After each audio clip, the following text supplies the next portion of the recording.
I think, though, it's pretty scary. It's a scary thing to be really good at something and finally get good at it, and then how do you let somebody else do that? How do you step into roles? Sometimes we're coaching people that are stepping from an operations role into CEO, and they're like, I'm not doing anything anymore. I don't have any, like, what do I do? I know it's important, but like, how big of a deal is it for business owners, for managers, for entrepreneurs to really be spending time becoming better leaders? As we say, the organizations go as far as the owners or leaders can grow and let go. So there's always a leadership coaching component of how to help the leader feel okay to let go a little bit or step into their strengths a little more. Right. So other people could do the same. Depends on how far they want to go and what their goals are. There are some people who the business itself just sort of validates who they are. They might not even, they're going to have a lot of turnover probably, or very loyal people that just believe in them, and they'll be the size they're going to be. And you've probably seen companies that go up and down and up and down and up and down. And a lot of time that can be because the leader can't let go. And so it'll grow to the limits of their abilities. If an owner or a leader has a vision that's beyond them, I think it's vital.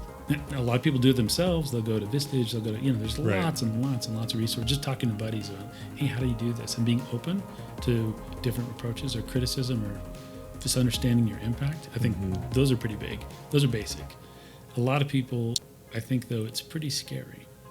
It's a scary thing to be really good at something and finally get good at it, and then how do you let somebody else do that? How do you step into roles? Sometimes we're coaching people that are stepping from an operations role into CEO, and they're like, I'm not doing anything anymore.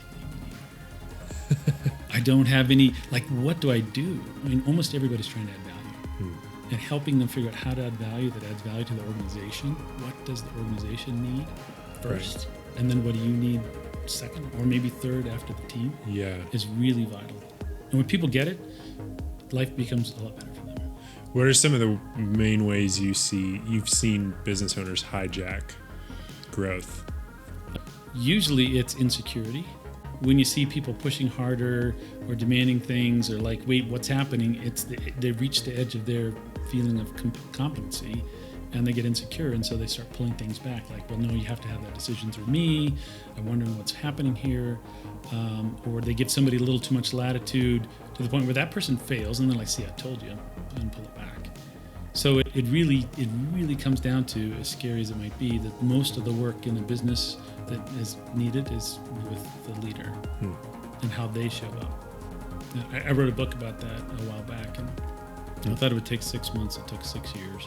What are some practices or tools that you think are really helpful for like healthy conflict in small businesses? So some of the things that are helpful is realizing that we're all special.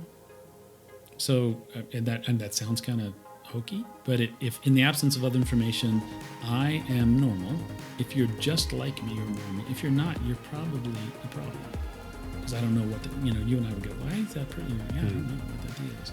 So I think when leaders and team members appreciate what they're uniquely strong about, I can be way more curious and generous about, yeah, you do it differently. What are you good at? And now we have the ability to have differences in the room, whether they're physical, mental, whatever.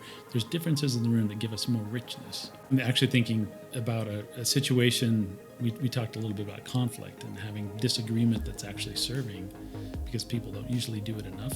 They hold back for all sorts of good reasons. I don't want to be kicked off the ice floe. I don't want to be disliked.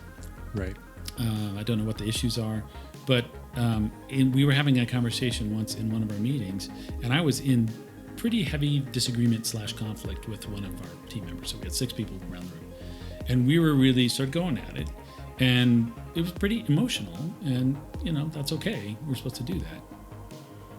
Normally people would sit back, some of the introverted folks on our team would just sit back and kind of wait for the dust to settle. And they don't want to say anything because they don't want to get caught up in it.